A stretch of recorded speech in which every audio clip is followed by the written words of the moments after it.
Last time on Square Roots, we get some cheeky backstory on the world of Evilise when Ashley Riot goes to work, or should I say, goes to twerk? Meanwhile, Sydney's long plan comes to fruition when he uses his powerful abilities to summon a big, pulsing dragon. Also, there's a girl.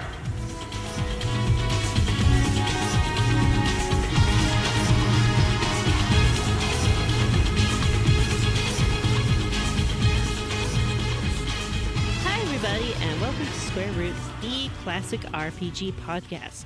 I'm your host, Vanessa, and I'm joined as always by my co-hosts, Matthew. Hello. John. Hello. And Jim Slap on the Cheek Banks. Hello. Good luck telling our voices apart. I find it weird when people can't tell voices apart. Like I feel like I maybe have an ear for that, but like when people get voices confused, it's weird to me. It took me like a year maybe to figure out who was who on the Flophouse. For me, my brother and me took me a couple of years. Wow. Oh yeah, they're tough too because they all sound the same, high pitched and screechy. They're all like a different kind of nasally. What are you even trying to do? I am not trying to start a feud with the McElroy family of podcasts. We will lose badly. Bring it. Horribly. I love their podcasts. Mostly. I love some of their podcasts. I have listened. I've sampled them, and they're good, but I pretty much only listen to my brother and me at this point. But you get to a point where it's too much. Nobody could love all of their podcasts. There are too many, and they're about too many different topics. Mm-hmm. But no matter what you're interested in, one of them will surely be for you. It's true. This podcast is where we talk about classic RPGs after having played them. One chunker at a time. One chunkerino. Remember when we used to call it a chunkerino? We put it on a shirt. Like 10 people have that shirt. Is that true? Yeah. How many people How come bought I that didn't shirt? get Jim? one of those 7? shirts? Yeah, you do. At the most 7 people. It's your red one. It says one chunkerino at a time on the back. Does it? I have a like gray that. one, I think. Vanessa has a red one because I've seen it. It's red, but it doesn't say anything on the Does the red back. one say Chunkerino? No, No, it says it doesn't nothing say on the anything. back. No, the other one does. I don't like to wear shirts that invite questions or conversation. I mean, I'm fully behind you on that. So, I don't want people asking me what a chunkerino is because honestly, I don't know. That's why I wear a shirt that says, "Ask me about Dianetics." That's, you know what, Vanessa? You just came up with our next shirt, the Square Roots podcast. Listen to it, dummy. Don't ask me about it. It's going to say Square Roots Podcast available on Google Play, basically everywhere but Spotify. Mm-hmm. That's a great shirt. Square Roots Podcast available on Google Play basically everywhere except Spotify. Yep. But then you also have to add, now please don't ask me personally any questions about it. I just wanted to support the show, so I bought this shirt. That's enough of an advertisement. I don't need to answer your questions. Yeah. It's a very long shirt. Like, it goes down to your knees. Yeah, it's a dress. And the picture on it can just be like a picture of my cool new fingerless gloves that I'm Whoa, look wearing. at those hacker gloves, bro. Whoa, look at my mittens. Gonna hack the Yeah. planet. Look at my mittens. Fisher That's Steve right. is It's after 50 you. degrees in Florida, and that means it's time to break out the mittens. In your house. You're wearing... Well, because he refuses to turn his heat on because he's I do, trying to and also I prove have- some kind of Cro-Magnon caveman thing. I like the cold air. I don't like it when the heater's on. That makes it stuffy. Well, turn And I on like your have the ceiling windows fan. open as well, so I am intentionally making my house as cold as possible. Well, see, your story is just falling apart. It's not a But- story. I'm cold and I'm making myself warm, but I want it to be cold. You do look snuggy and happy in your little knit hat and knit your hat? fingerless gloves. Got some fingerless mittens. Mm-hmm. It's a story What's that got to do with classic RPGs? of a man named Maddie. Nothing. However, as everyone knows, before we talk about what we played this week, we like to talk about how we leveled up in a little segment called Level Up. Matt, you've already started. Tell us how you leveled up. I have 2 great level ups I want to talk about, and I would like to offer to share my level up time with my good friend Jim. I watched a show today that Jim's been watching, and it was called Moonbase 8 on Moonboat. Showtime. Moonboat. And it's a delight, and I love it. And if you're listening to this show and you like any of that, like Tim Heidecker, like stuff that we're constantly gabbing on about here, Yeah. you should definitely go check it out. Yeah, the show stars John C. Reilly and Tim Heidecker and Fred Armisen as Fred Armisen, it's like a pseudo that's a astronauts killer who are cast. in like a moon-based training facility in Arizona, who are practicing to go to the moon, and it's just them kind of like just having hilarious comedy hijinks throughout the series. I would put quotation marks around hilarious. I don't know, comedy. John. The pilot, I don't like. I understand how you would would put bounce off the quotation marks pilot around because comedy? I kind of almost What do you think it bounced is off then? the first bit Do you of think the it's a pilot drama? before. Is it a But, horror like, show? If you hang in there, it becomes like like the characters become very endearing, especially John C. Reilly. And like you begin to understand how they have like a sense of camaraderie with each other. And that makes it. I don't funnier. like Jim's equivocating. The show is hilarious from the first minute until the series It's ends. super funny. Like Go I had a watch great it now. time, like top to bottom. I thought it was hilarious, and I will be disappointed if it doesn't get a season 2 because it's such a funny concept, and the actors are just like having an amazing time, and you can tell in the show. Yeah, like, you can. Like they just It does like, a they're having a weird- great time. It does what occasionally can be like a jarring mix between like riffing and like scripted comedy. You know, there's gags and story stuff happening, but then they'll take a minute to just be like, let's have Fred Armisen say some stupid shit. And it's pretty enjoyable. Yeah. You know, he's really good at it. And so is John C. Reilly.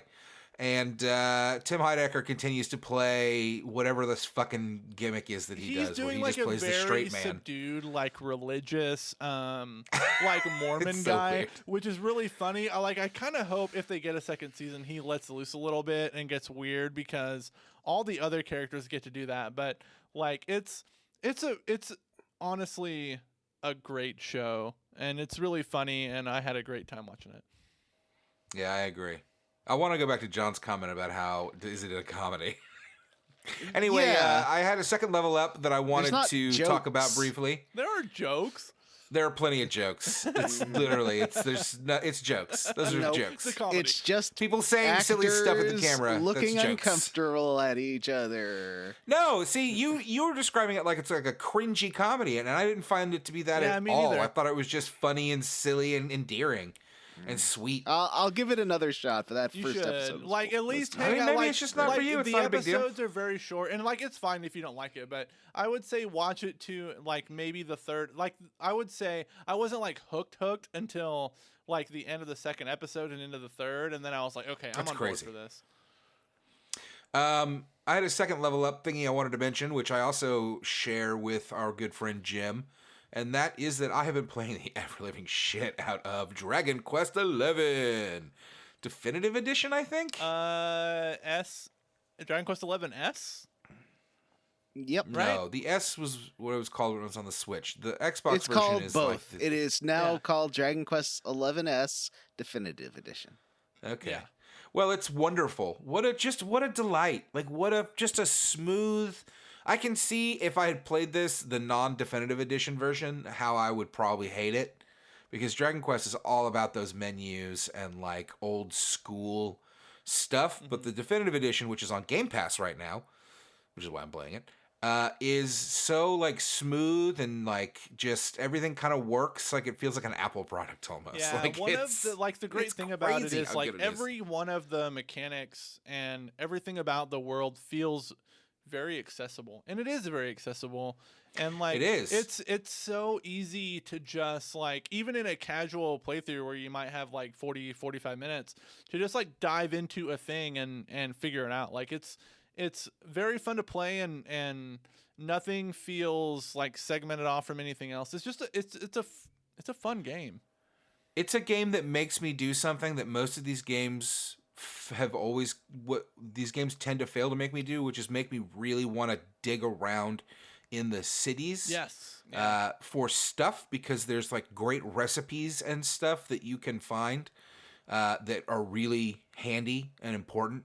And well, I don't know if they're important. Like, I don't know, maybe you can play the game without touching them. Well, but it makes me really comb through the big cities, and even like the houses and stuff, which I usually in these RPGs I don't do. Like, there's just, it's not worth it for a potion. But boy, I was going through a city last night right before I went to bed, and ran across a bookcase with a list of recipes and just went, oh shit! Yeah. I was so excited about it. Just from combing around and going house to house and trying every door. Yeah, and, like I grabbed a random book off the shelf and learned how to make Dracilian armor, which is like great armor, and it's just like it's so rewarding. Like the game rewards you for kind of going off the beaten path and exploring a little bit, which is good. But it doesn't try to be too much of like an open thing. I'm not too far. I don't know how far into it I am. My timer says I'm 40 hours into it, but that's way wrong. I think you know what? I think we I leave should, it on a lot. You know what? At Microsoft, I think the game, like if you put your console into like rest, so like on the new Xbox, if you put your Xbox to sleep, it keeps counting. Yes, the hours. it does. The time changes too. So like with the new Xboxes, there's the quick resume feature. I noticed the other day I started at like 17. It's like 17 hours. When I fired up my Xbox again to do the quick resume, I was at like 24 hours, and I was like, oh, okay, I haven't been playing this game that long. Anyway, those are my level ups, and I guess that's Jim level ups too. Jim, did you have anything that you wanted to add or talk about? No, that's pretty much it for me. Oh, you know what? I did watch a movie the other night. It's a horror movie that came out in 2019. It was recently, so like the AV Club is doing a thing where they do reviews for movies that didn't come out theatrically but are still very good, that kind of just hit the public consciousness this past year. This one is a horror movie. It's called After Midnight. It's about a guy who's in a relationship with his girlfriend. She leaves him, and he's dealing with this kind of monster that comes to his house every night after she leaves. So it's kind of a creature feature / like romance movie. It's like, I was very skeptical of it, but it's because like there are no known actors in it. It's kind of a low production, but it's honestly awesome. I was expecting to hang in there for the creature feature stuff, but in the like the end of the second and into the third act, the main characters have these big, long kind of romantic monologues with each other where they explain their feelings. That's the best part of the movie. And it's been a long time since I watched a movie where it's like, oh, the acting is like actually legitimately good and the dialogue is great. It's well written. It's a good movie. So After Midnight, you can check it out. It was on Shudder. Now I think it's available for rental through Amazon. It's a great movie and probably one of the best like horror movies I've seen in a while. It's got creature stuff in it. Not a lot of gore, but it's just a very well done movie. And so I would like to recommend that one. Vanessa, how did you level up this past week? Oh, I don't know, man. Like, I was sitting here trying to think about it, and I was like, maybe I can talk about a documentary I watched called Chicken People, but I'm pretty sure I talked about You that last time. did. Yeah, you did. Yeah, and like nothing has happened since then. Let me see. I got a flu shot. It was an ouch right in my arm. You know what? That's a lie. And it's a cruel lie because the guy worked very hard to make it not hurt at all. And it did not. And so that is my thrilling story of how I leveled up. Like, I'm sitting here racking my mind. I'm sure I've watched things. I see things. I do things. I could not tell you what they are. I just can't do it. And I won't. It's okay. Except to say that y'all know NASA, like the space people. Mm-hmm. Oh, are we going to talk about Moonbase 8 some more? Oh, please no. Please no. What a delight! You may have noticed my subtle silence during that segment because I do not want to participate in that conversation. And the NASA people, like, they're up there in the outer space, right? And they just stream it to YouTube these days. Did y'all know this? Like, you can go on YouTube any day, any night, any time of day, and you can be like, I want to see the live stream of this astronaut doing a spacewalk. You turn on your camera, it's just a guy up there, like out in the space, live streaming it back to Earth. I'm sure there's a delay. Like, don't at me. I know how waves work. Yeah. And that'd be I like understand a 7-minute delay or something, but that whatever. it's like a That's still 7-minute live. delay or whatever. And like the planet, just right there. It's like, hi. Makes you feel good. Makes you feel very small. And like your problems aren't that significant. That got me down a little rabbit hole of live cameras. Started watching a whole bunch of train videos. People are like super into trains. And anytime you can see like trains all over the world, just like a point of view video of the front of the train, and people will be like, heck yeah, it's a train. I'm on a train. This is great. Trains are cool. There's also one for like a double-decker bus in Hong Kong. Like, just be a bus. Like, stop being a person, turn off your brain, be a train, be a bus, be in outer space, and you too can forget what you did for an entire week without the aid of supplements. And that's everybody. Wait, but Yep, that's everybody. John watched Moonbase 8 and loved it. no. John, Yeah. how did John you level hated it. up? I leveled up by playing the new Series X version of Destiny 2. And it is Ooh. Tell me about that. It- Tell it's us about very that. pretty. Is It's it? got all the new graphics. Ooh, the new graphics. It runs at 60 frames per second. Ooh. It looks very nice. You know what? And, Destiny is a game, probably the game that I admire the most, but have played the least. I've only Man, Destiny's I good. only played like 8 to 10 hours of Destiny 2, but man, I dig the lore of that game, and like I love the world and I love the gameplay. I kind of want to play it more, but like it's one of those MMOs where like I feel like if I were to jump into it now, I'd be perpetually at a disadvantage. well, they You just just don't bump- play with anybody. You just don't play with your friend, with people. Just play by yourself, and you'll be great. I think I've played Destiny 2 with Matt and John. Yeah.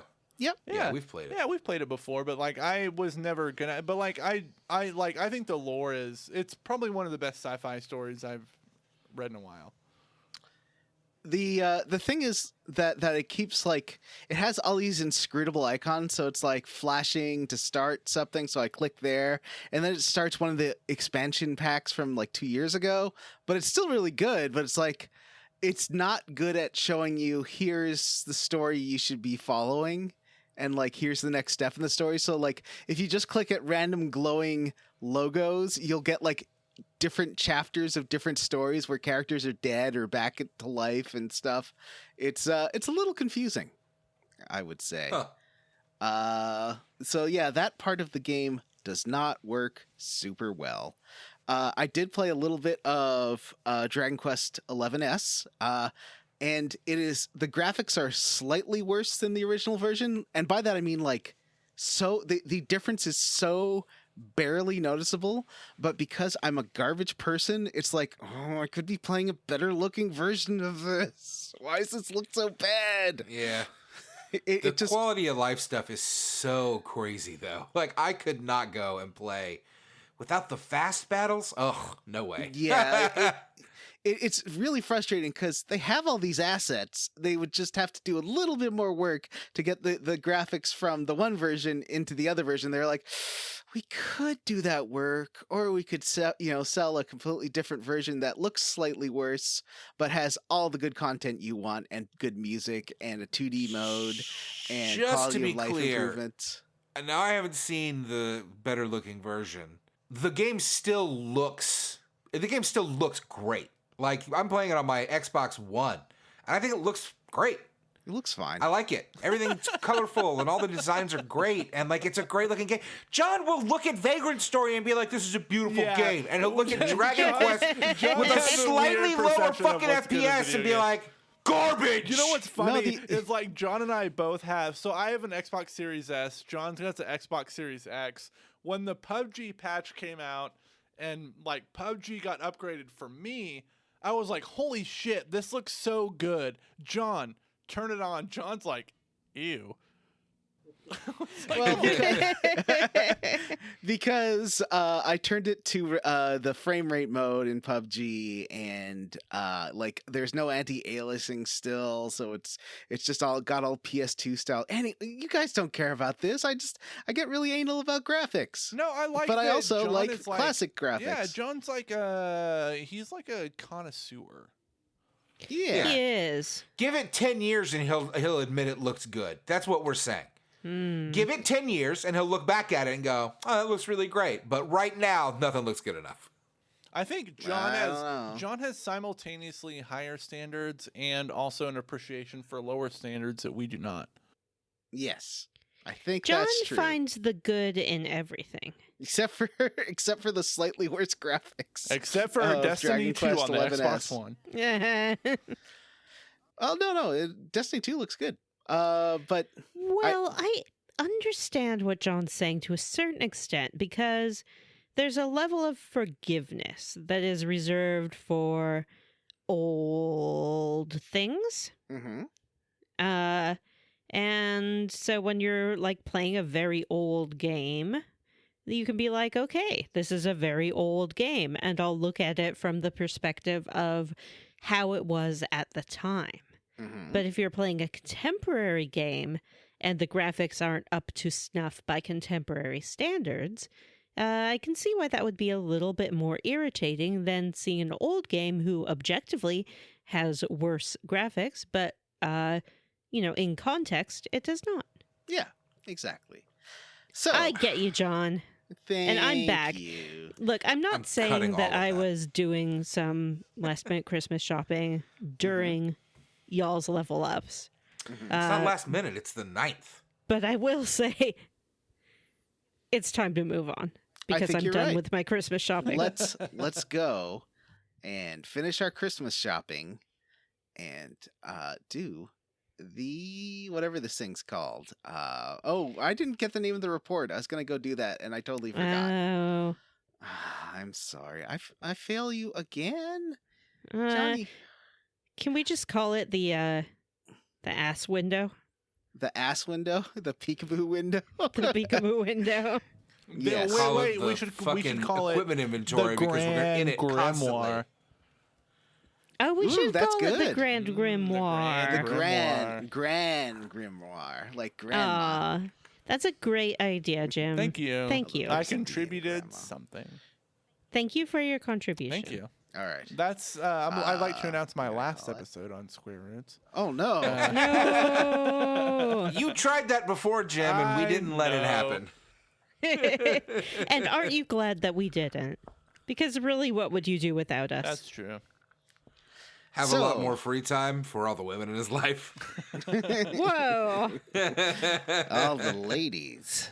When we last tuned in to Vagrant's story, Ashley had killed Dwayne, the guy with the bad haircut. And across the river, you see, and I've got his full name now, Romeo Guildenstern, who is not the cardinal. Oh, no. That is his name. So there's a Guildenstern and a Rosencrantz. Yeah, there Yes, is. So there definitely is. Yeah, and he's that named took me Romeo. by surprise. When so like I don't, John, and I'm assuming you'll explain this. I don't know who Guildenstern is, and I feel like a lot of my experience with this game is somebody like the main character explaining what he's doing, and then somebody like walking out from the shadows and being like, "Do you understand the darkness Yeah. that is coursing through I you?" actually And I'm like, have- Who the fuck is that guy? I have some thoughts about that as well, but I feel like they're better held until we get to some big reveals. Yeah, we'll And go we'll talk through it about why those later. reveals don't work because I don't give a shit about any of these The characters. last boss in this chunker, I had no idea who the fuck he was. I had to look it up. I was like, "Who's this guy?" Which you mean one? Cross Guy? Is he a Cross Guildenstern? guy? Or Is it Guildens? Rosencrantz? Nobody knows.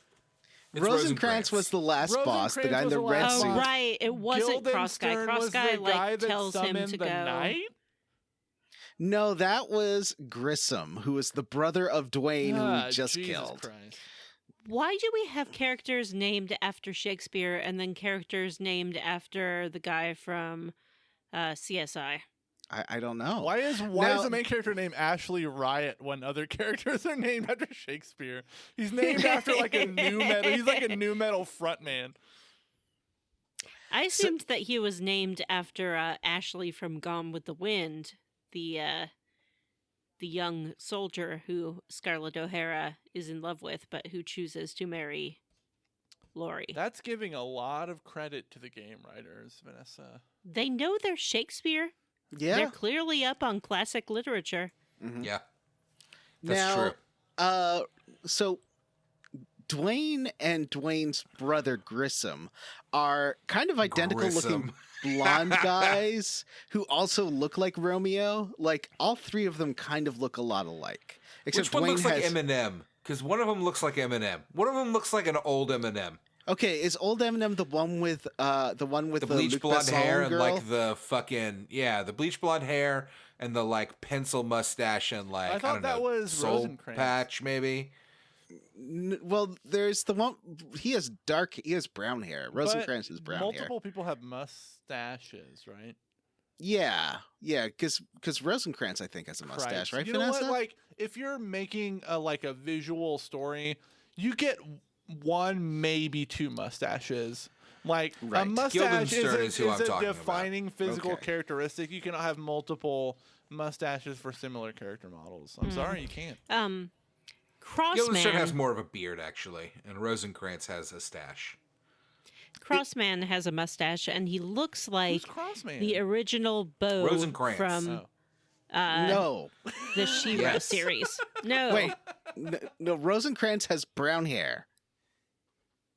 What's he Crossman has wearing? brown hair. Okay, Rosencrantz is wearing a red bodysuit with like a thong over it and lots of straps around He it. has like spiky armor. Yeah, Please look and at then the- on his please look at the chest, he has hangouts. like a peekaboo cutout of a cross. That is Rosencrantz. Yeah, that's no. Yes, that is Rosencrantz. Okay, that's Crossman. Yes. Okay, And he has a mustache. he does have a Yes. mustache. I don't know why you're denying me all my facts that I'm dropping here. I also Okay, just posted a picture of Guildenstern. These are Rosencrantz and Guildenstern. Oh, so Yes. there's a beard and a mustache. First Yes. guy Rosencrantz, last guy Guildenstern. And Okay, but Rosencrantz is the guy who- that we fight at the end of this episode. Yeah. Who's the guy Mm-hmm. with the bowl cut? That's Dwayne, and he's dead. I thought We Dwayne. just Yeah, killed him. Dwayne's dead. Yeah. Did we kill him? No, do we kill him? Yeah, we just. Oh, yeah, in the beginning of the city part. Yeah. yeah. But like, why We've does already that guy killed want to Dwayne. kill Sydney for that then? He doesn't want to kill Sydney. He wants to kill you or Ashley.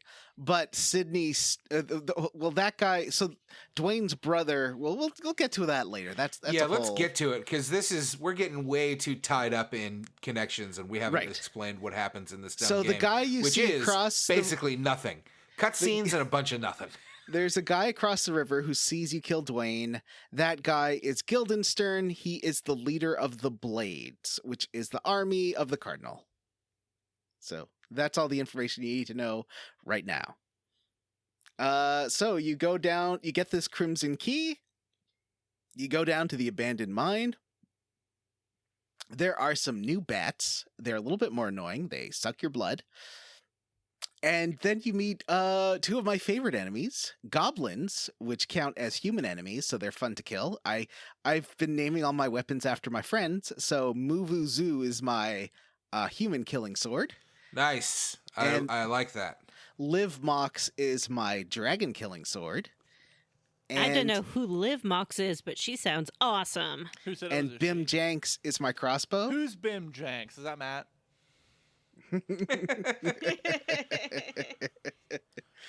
And yeah, so the goblins are fun little guys, except that the goblin leaders will cast the spell that paralyzes you. That is a little annoying, and they keep casting it over and over. And but also there's mimics, and even from D&D, I love mimics. They're one of my favorite enemies. They look like a chest, what isn't a chest but is a bug. Anyone? Does anyone want to chime in about mimics here? Does anyone love mimics as much as I do? I like the. You know what? I started down one path, and then the more I think about it, memories start popping up of times I've been irritated by going up to a chest and being like, oh, sweet, it's a chest, and then it's a ding-dang mimic. Mm-hmm. I think the thing that separates annoying mimics from not annoying mimics is how hard they are to kill. In Dark Souls, they're hard as fuck. Wasn't there like really hard mimics in Rogue Galaxy? Yeah. You're asking the wrong guy, not present for that. Oh, right. You weren't there. series. But Vanessa was. I was, and there were, and that, I think, is exactly what I was imagining when my pause was given, and I was given pause. Mm-hmm. But these ones are they're little pushovers. You just like shoot your little bim janks at them, and they die pretty fast. Shoot your little bim janks. Mm-hmm. Let's What's just up? move on from that. Okay. All right. So those guys are neat. You go through a bunch of dungeons. You fight a wyvern, or is it a wyvern? It's a wyvern. Okay, a wyvern, like Wyoming. And this one's a lot like the one you fought at the beginning of the game, except this one doesn't have a head full of spears. And then you go and walk into a room, and you see a big floating red genie that appears as a fireball. This is a fire elemental. These are super you cool enemies. Yeah, they were cool. It was a cool reveal. I want to know if John thinks this genie is cute, because he does have a history of having I'd say attraction this to is- genies and yeah, djinns. this is kind of a genie. passable He's a genie. muscle genie, Yeah. but he's not quite the level of thick with two C's that I like. You know what? One thing I appreciate about this game, I don't think it goes quite as far as I want it to, but I like how the enemies get more and more like supernatural. Mhm. Because honestly, fighting zombies and skeletons is boring, and I like how it gets a little, not a lot, but a little bit more fantastical as you go through. But then you like fight little lizards and birds in the next area. Yeah, what's up with that? Like, this game needs to figure itself out. Even the bosses get very kind of rogue. There's a lot of dragons in this chunker. Oh, I think I skipped a dragon somewhere. There's I think at somewhere least there's 2 mine. dragons There's a in this second. chunker, There's right? a second dragon, Yeah. and I forgot to write it down. Yeah.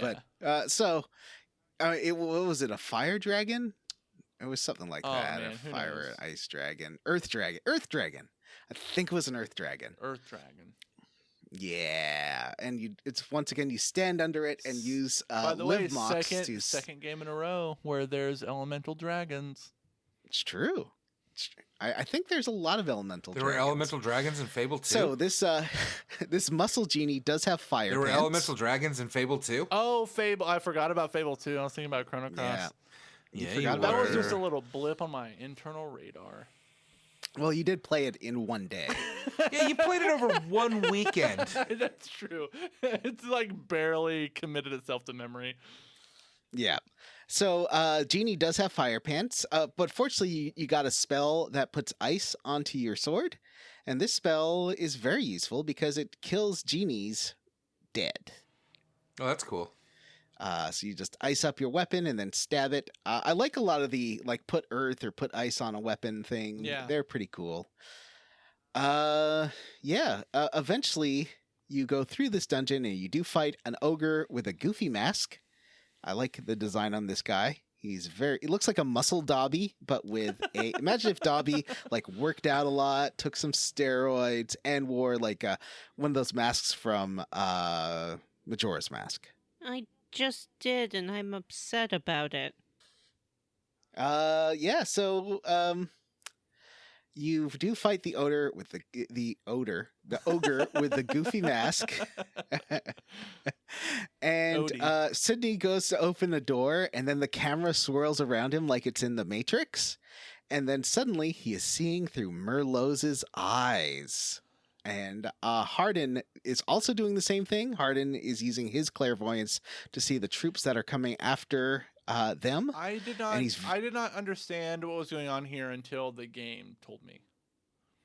It's like, So they're you're- like you can so like I'll explain the plot thing a little bit in that, like, if a person is clairvoyant, if they're kind of clairvoyant, they can kind of hack into people who are operating at the same, like, vibration that they are.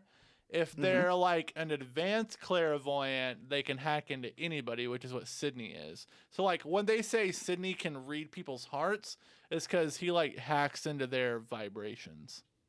What are you talking about? That's crazy. That's what they say in the game. That's what they say in the game. Well, they say rhythms. Oh, rhythms. Yeah. Well, Yeah. okay. Yeah. You're right. They do say rhythm. Yeah.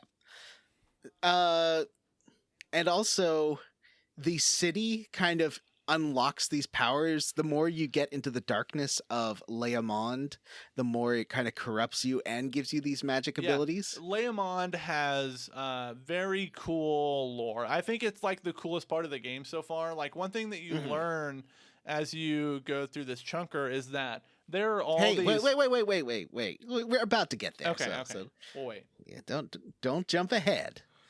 Yeah, We you will learn that talk about it. Leamond is Shut up. actually... Shut up.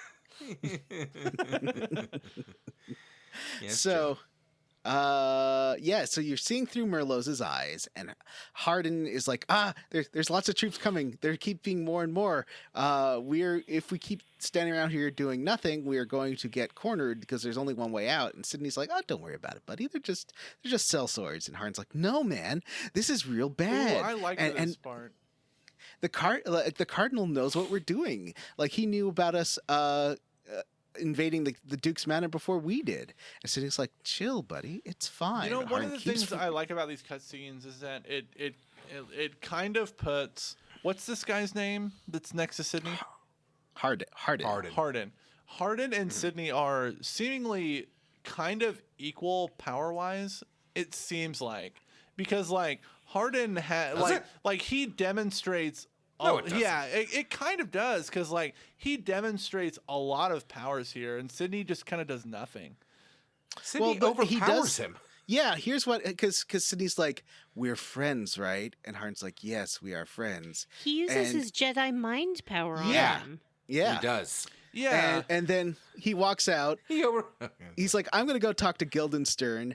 And then Hardin's like, do not compel me like that again. Yes, he's like, hey, I'm your friend. Don't fucking do that again. Yeah. I like that because it didn't totally explain what was going on, but you got the sense that it puts he like totally a Jedi mind wrinkle in tricked. their dynamic a little bit. Yeah. This game has a lot going on, and, like, the more I kind of play it, the more I'm kind of into it. I'm not super into the gameplay, but, like, all the character dynamics I really like. Well, Have talk you about played that Final towards... Fantasy Tactics? No. Oh, I think you would like that because You're gonna there's a like lot Final of stuff Fantasy like Tactics. this. But play the PSP version with a good translation because Oh yeah, no, I everybody have has the War to. of the Lions on my You cannot Vita. play the original. Yeah. That's the one. yeah, that's That's the good the one. translation. Yeah, Ooh, these it better days be you fun can to play on even the pop Vita. it right on your telephone. Wow, can we see? Are we gonna play that in 2021? I played that on my... One of the reasons that even though it's one of my favorite RPGs, we've never done it is because I played it a few years ago. Yeah. So I have not Honestly, wanted to like- revisit it. Every like- time it gets brought up, I'm like, The one Because I played it on my phone and I did everything. The one game that Matt has consistently advocated for on this podcast since we started is Final Fantasy Tactics. Yeah. And there's But I a don't wanna play it right sizable chunk of the listenership that's right behind him. So, like, maybe we should just do it next year. Well, Yeah. we'll see. But we I want to do think Final we all- Fantasy VIII pretty soon in the year, I think. Well, at least I do. Yeah, I was going And to say we'll be advocating for it. I want to So- play something else, but Well, I'm not saying right away. yeah. We got Mass Effect 2. Yeah, we have a lot to play. Mass Effect 2 's 2 gonna be for great, yeah. BioWare. Mm-hmm. Enchanted Arms. Wait a minute. What's that Saga game that's getting remastered? All of them. Aren't all of the Saga games remastered at this point? I Yeah, think but they what's are. the I think well, there's there's one a- that's first left. one? Like The Final Fantasy Legend? no, Saga the Frontier? other first one. Saga Oh, Frontier's the yeah, first. Saga Frontier. I cannot tell you. I saw an ad for Saga Frontier when I was like 11, and I wanted to play it so bad, and I never got a chance. It's another to. one of those, but it's another one of those weird ones where there's like 10 protagonists, and you pick at the beginning what you're gonna Yeah, do. it's got like branching shit. Like, well, I don't know. We'll figure it out. So, Yeah, he freaks out and goes off with Merlot's. Merlot's, as she's leaving, does see the fancy boy ghost. Is Merlot Who also says- a Shakespearean name? No idea. Fancy boy says to her, he intends to Yeah. die. The ghosts. This Oh is yeah. some So weird stuff. who do you guys think he's talking about? I think he was talking about Sydney. I Yeah, think he's I think talking about it's Sydney Sydney. too. Yeah. But the fancy boy ghost, that's the boy that the Duke is concerned about, right? I thought for a while it was Ashley's son, but it's I definitely thought it not was that. the murdered kid. Is it not the murdered kid?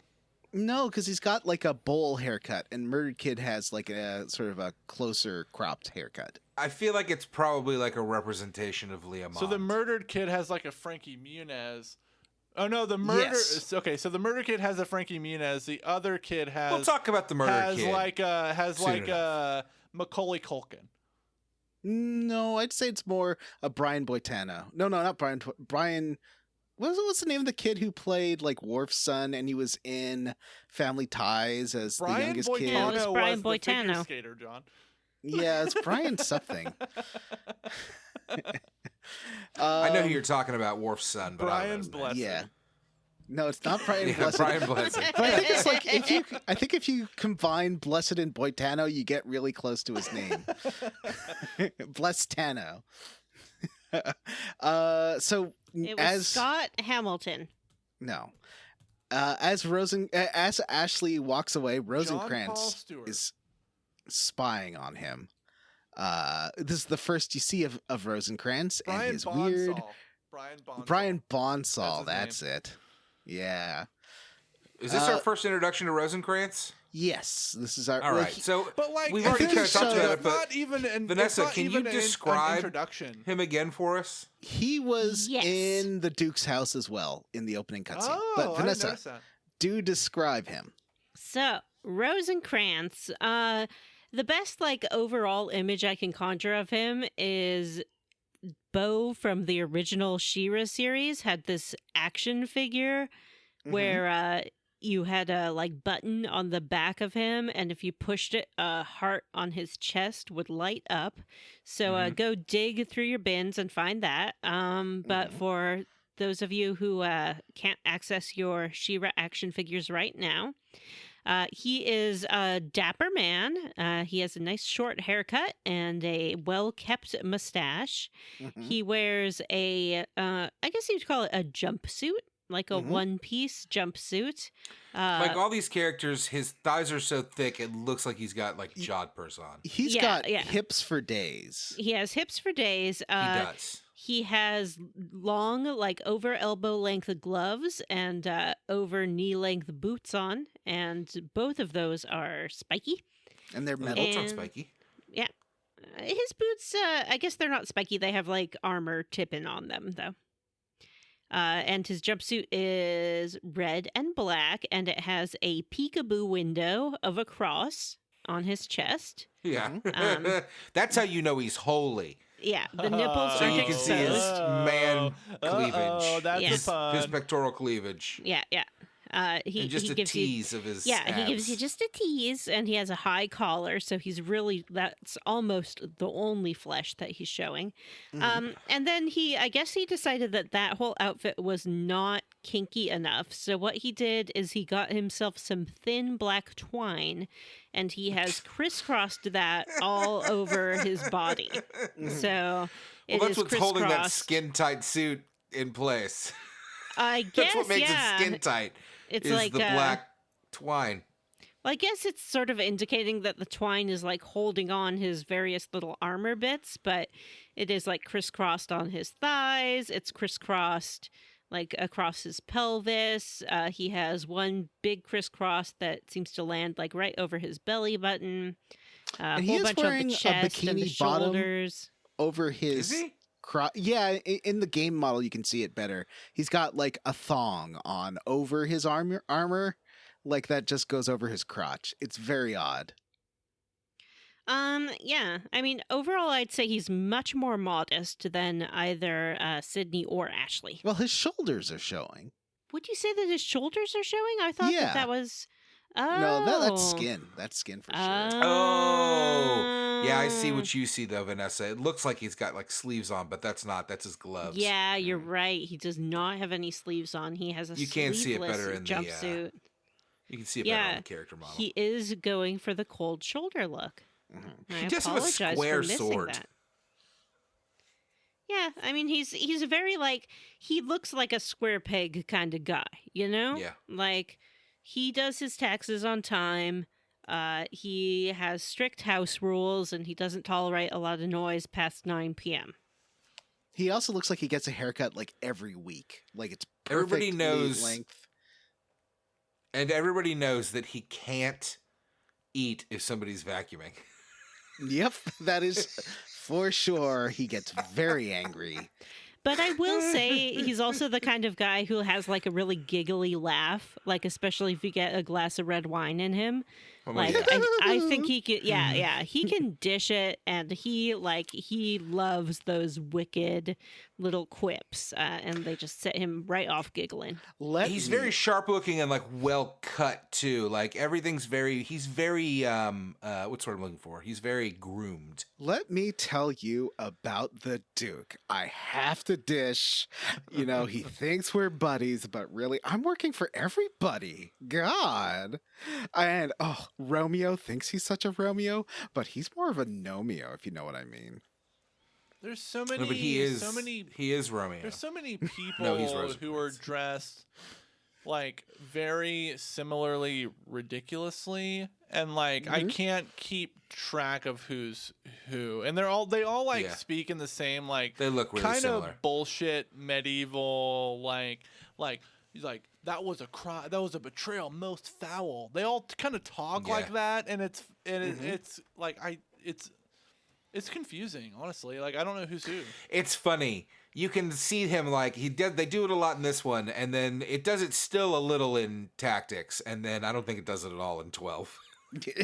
Right? Yeah, I think I progression of like games. the compromise Oh, no, it came to Tactics in came 12, first. I always forget where it's a little bit fancy talk, but also relatable. Like don't- they have characters who talk like normal people. I don't mind the fancy talk, but I wish they would like put an attribution in the text boxes, like in the dialogue boxes, so like you know who's talking. Because like when it introduces a new character and they talk for 5 minutes about fucking grimoires and Le Monde and demons and shit, and before introducing who they are, it's like the whole time I'm just wondering, who is this person?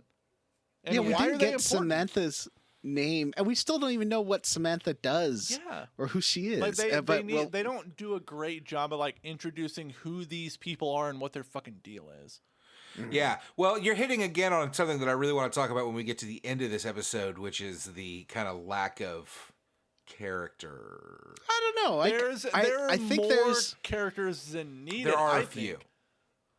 Like Ashley, Sydney, there's a couple that I'm interested in, and then there's a bunch that I don't give a shit about. And the problem is one of those characters is Ashley Riot. I don't give a shit about Ashley Riot. I like that they don't I like what's going on with Sydney. Yeah. sit and explain every character, and everyone's kind of has nuance. But I think like It's sometimes you see someone and they you have two cutscenes with them and you don't know Yeah, who they are. like It's, it's totally fine to not explain a character, but fucking tell me what their name is. Like I don't know who these people are, and Yeah. like when they Well, that's the problem. when they don't do that, it's very easy with the character models to confuse them with somebody else. So like Right. when they're like talking about Rosencrantz and then talking about Guildenstern and then talking about Dwayne and then talking about whoever else, I was like, I don't know enough about these people to differentiate them the way that they're there's talking also about each other. 15 organizations that you There's don't know the who is VKP what. and the Cardinal and Mullenkamp Yeah. and like The whole thing is it's this like very in media res game, like where it just kind of has thrown us into this I situation. think the whole thing about this game is and it takes place isn't- over like a 24-hour period, I think. Yeah. But it's not doing a great, and like in media res can work really well and does often, but it's like they're not doing a great job here because it's just throwing a bunch of shit at you that you do not understand. You know, I mean, you can pick it up, but it takes a while, and it's kind of tough because the beginning of the game, where it should be engaging you, you're busy going, "What? Who are you again? What's the situation?" But I am somewhat interested in some of what's going on. Like I said, like Sydney's stuff is pretty compelling so far. He's got some weird shit going on and like cool interactions with the guy that he's with. You know, there's some good stuff here. Mm-hmm. I think that's one thing Final Fantasy 12 did better. It has all this stuff, but also has like, you know, the opening scene with the brother who gets killed, and That's a good point, actually. Like Final Fantasy 12 is a good comparison to this. Yeah. But there was still lots of cutaways to people who were like, who are these guys? What is this boardroom? Yeah. But it does the kind of what I was thinking is like this game could use a character that's like, I don't know what's going on here. Somebody explain it to like me. a So player that you can... surrogate. It needs like a It player does. surrogate, yeah. It needs not like a player surrogate. It needs like a character for you to be your like surrogate. You're like way into like the story. you're a surrogate, like a surrogate. almost like a surrogate for the Yeah. player. All right, you got it. But you're right. You're right. It needs a way in for the viewer, for the player, and it doesn't. It kind of just doesn't have one. It tries to with Ashley with his amnesia, but like that's just but a like confusing the mess. thing about that is like Ashley's using magic from the jump, so it's like he's not even he doesn't react weirdly to anything that's going on. Well, but Sydney a good also point. notes that he's like, all this stuff happens and you don't react to it because you have no emotions. But Ashley also doesn't know he has amnesia, so he's not asking any questions. And I think that the whole thing of the character with amnesia is then you have a reason for people to be explaining things about the world.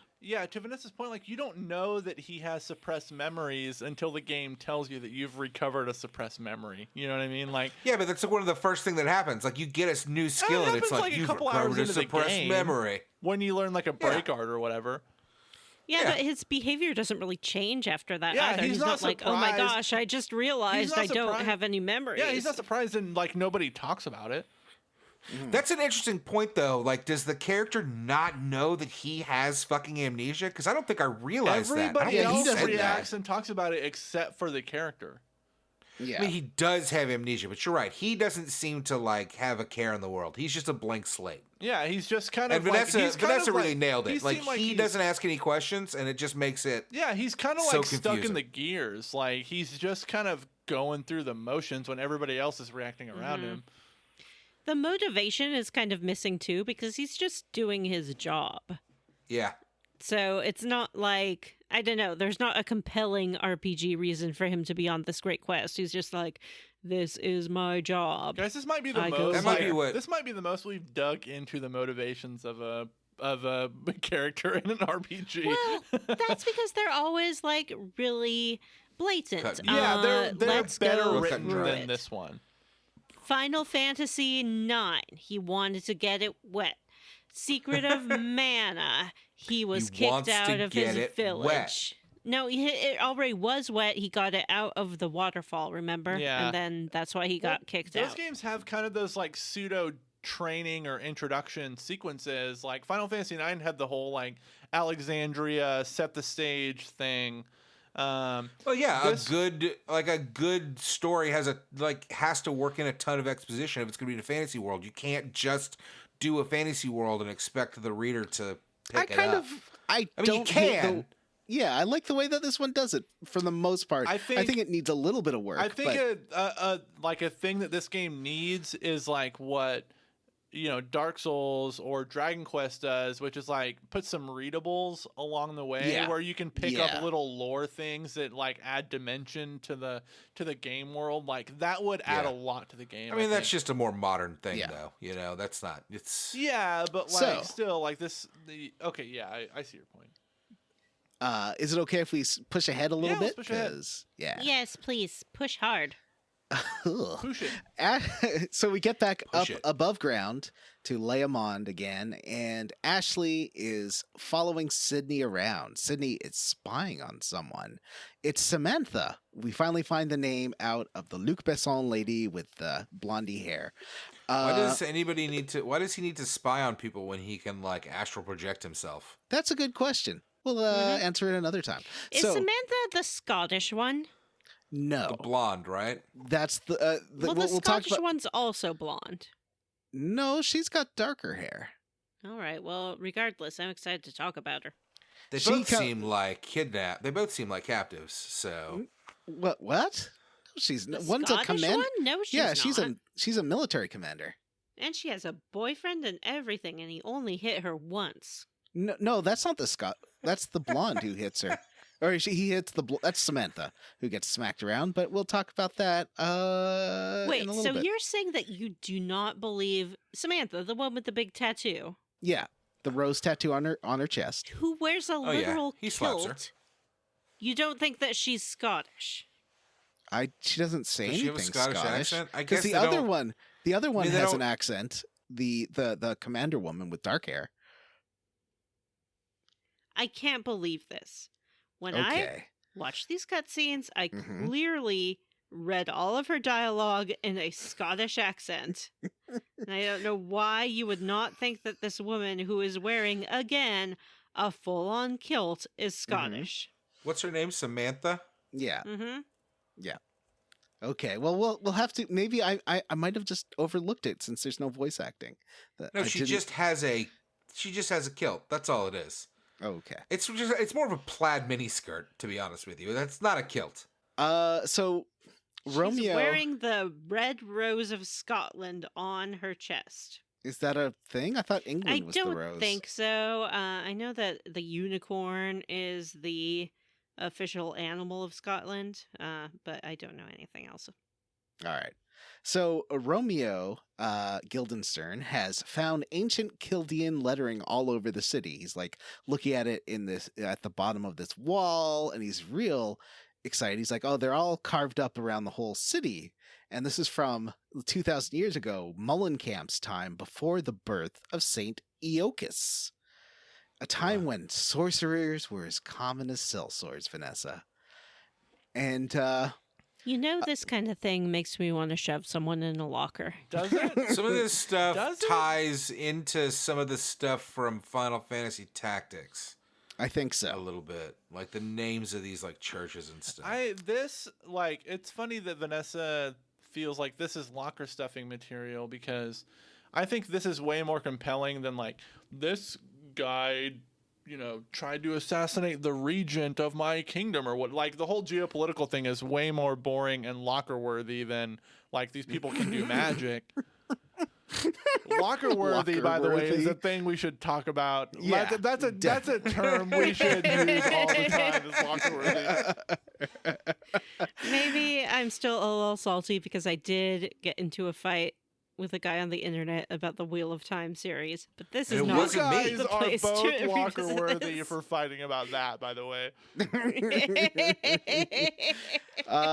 So Samantha says that the cardinal will stop the legacy of Mullenkamp, the grimoires, from falling into the wrong hands, right? And Romeo's like, "Of course, baby, don't worry about it." And she's worried because she's worried that maybe Sydney already has the Grand Grimoire. And Romeo's like, "Oh, that book? It's just a book, but it's also the prime mover, the machinery of life itself." Cut to Sydney saying, "And if you had that book, he's there." Romeo says, "Hey, Sydney, you just seek to control men. Nay, God himself." And Sydney's like, "Nah, bro, that's what your church has been doing. Burn! You lure sheep in with empty miracles and a dead God." All right, Trent Reznor. And then he calls Samantha a bleeding lamb looking for milk of the poppy, which once again I always think says milk of the puppy, dog milk. Milk of the And- puppy is Heroin. heroin. Okay. Yeah. Where have I heard that or- before? Is or- that a Game of Thrones thing? Is also? it? It's not heroin. It's opium. Opium. Heroin. That's also they do that in Game of Thrones too, right? They're- Milk yeah. of the poppy. Isn't that like? Aren't those like branches of the same thing? But not. I thought they weren't the same. I thought- Heroin's like distilled opium, I think. Yeah. Yeah. Sydney's like, Romeo is a demon too, like the ones you're freaking out about. And also, if you think about it, so he goes to like full Trent Reznor mode. If you think about it, isn't love like its own religion too? Yeah. Yeah, And- that's a good song. Love is its own religion, and then just put like 10 minutes of blangs and clangs and bleeps and bloops behind that. Bam! So Sydney is admiring Romeo's strength.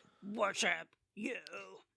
Sydney's like, I really admire your strength. And Romeo's like, zip zoop, you're not the only shepherd here, Sydney. And he like teleports next to Sydney with magic, which he shouldn't have because he's like one of the Cardinals troops. And he warps there and back and then says McCavity as he disappears, and Sydney runs away. I mean, it's way more interesting when you tell us what happened than it is when I watched what happened, because I got to be honest with you, I was just going, what's the... No, I thought like that was your cool. version. Like Get the backstory.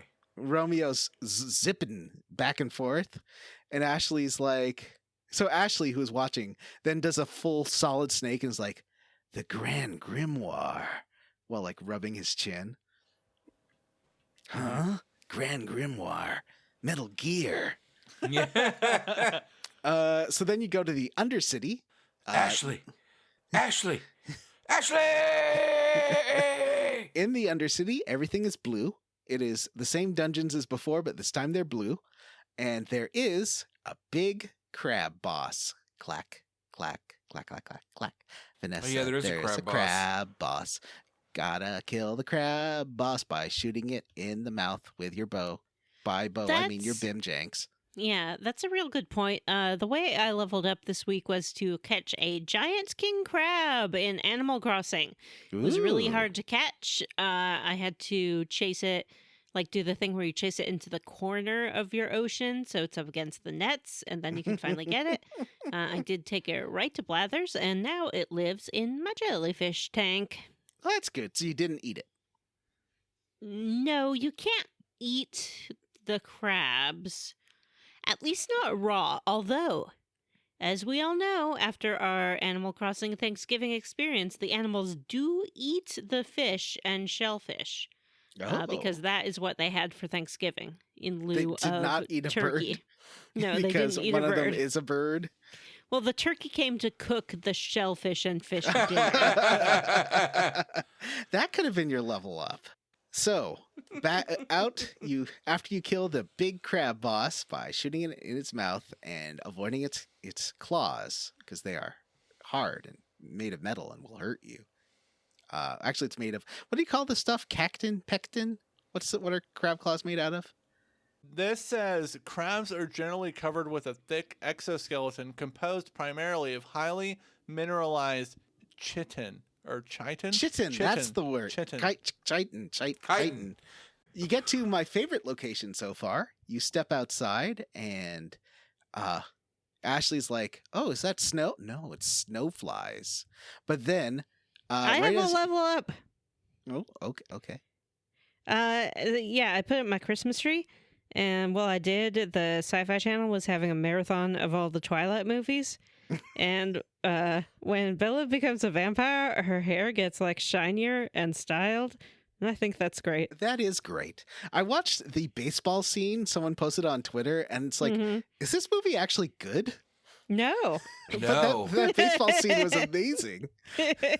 Yeah, what I came to realize watching the movies was that they clearly directed the actors to like express as little as possible so that the viewers could really project their own feelings onto the characters. And the only exception to this is Michael Sheen, who seems to be the only one aware that he is in a silly vampire movie, and he makes the most of it. I do like a Michael Sheen, even if I mocked that he was dating that other lady there.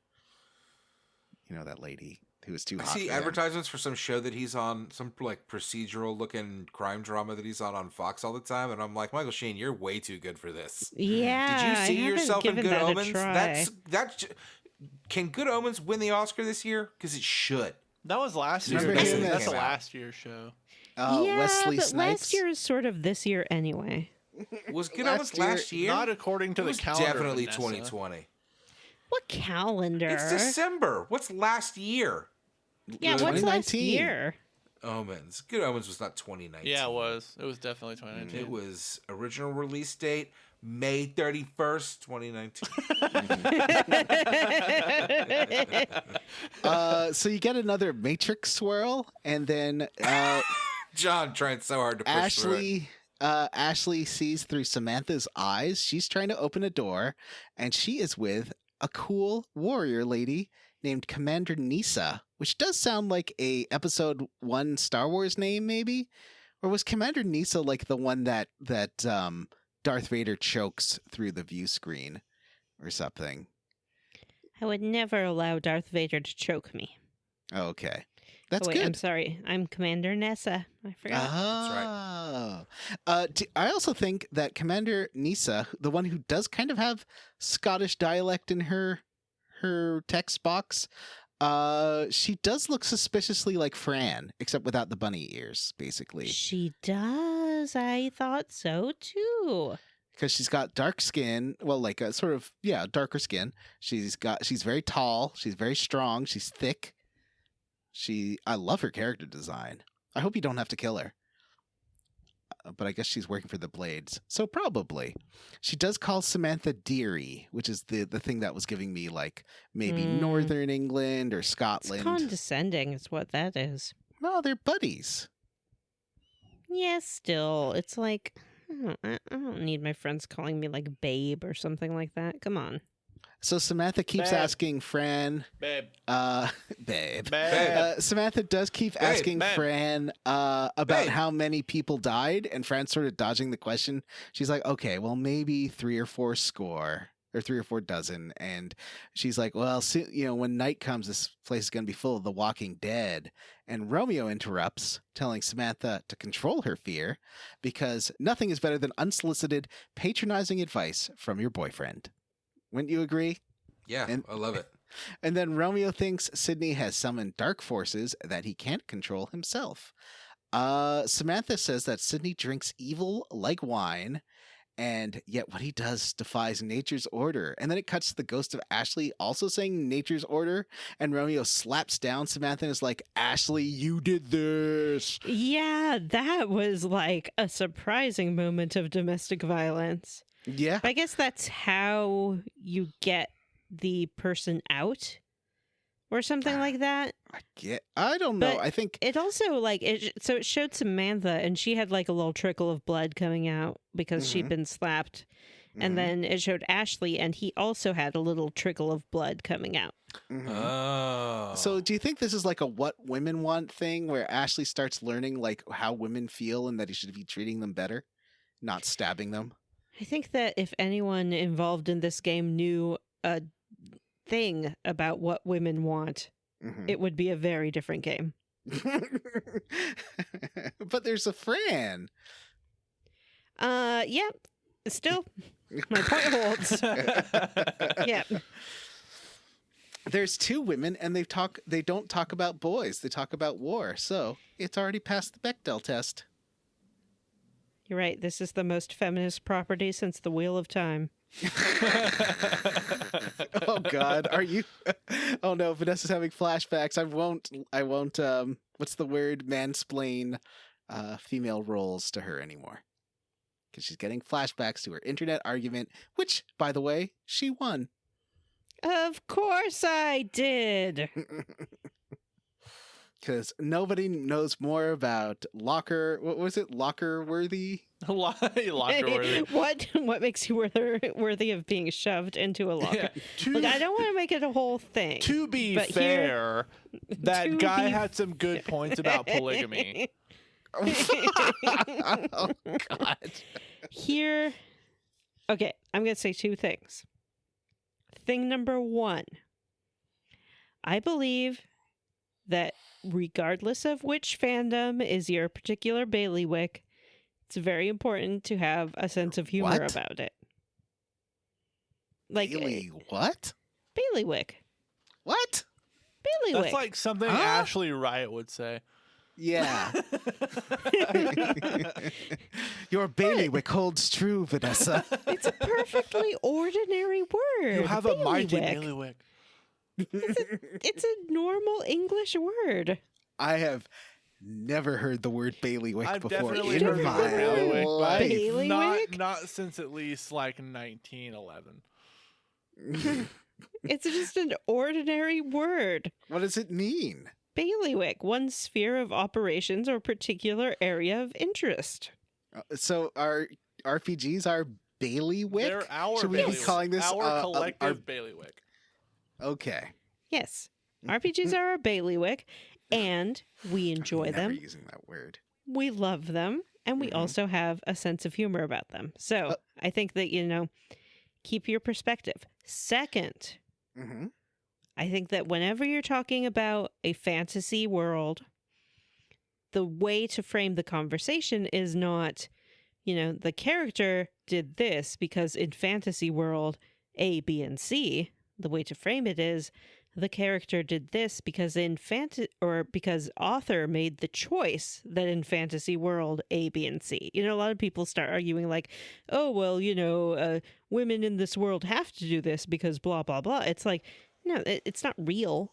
They don't, it's not a real thing. And if you try to talk about it like it's a real thing, then you miss the whole context for any kind of conversation about how it actually impacts the reader who lives in the real world. Well, I think the exception is something like Quiet in Metal Gear Solid 5, because as Hideo Kojima says, Quiet Man. She John's has favorite to game. not wear clothes because she breathes through her skin, and that's why she's naked. John, you are going in the locker.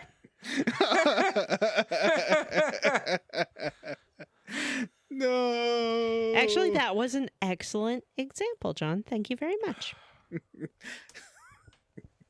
Yeah, that is. But if you're like, no, she has to because she breathes through her skin. Yeah. It's like, no. But that type of critical analysis, it's not like that's something that's taught in high school. Like, you have to It should be. it's a learned thing. Like, Yeah. No. I mean, yes, but, the root of this problems, all of them, is that people aren't taught critical thinking anymore. Were they ever though? I don't know. when were people taught critical thinking? Like, are you saying like back in Aristotle's time? Because they had slaves. They did, and those people weren't taught anything. The study of critical thinking has always been reserved for those who can afford very good private schools or those who manage somehow to pursue higher education without family wealth. It is an inequality, and there are people who benefit from a populace that do not possess critical thinking skills. I'm starting to sound like a weird objectivist or something. It's gross. No, actually, I think you're dead on. I honestly really do agree with 100% with what you said. Well, of course, what I'm saying is right, but the way I'm saying it is irritating me. So Ashley gets knocked Who is back John to his Galt? Vanessa is John Galt. Yeah, I'm John Galt. I'm about to go Galt on this podcast if we don't wrap this up. So Ashley's knocked back to his own body where he is bleeding a little bit from his mouth, just like Samantha. And Samantha's like, talking about that, huh?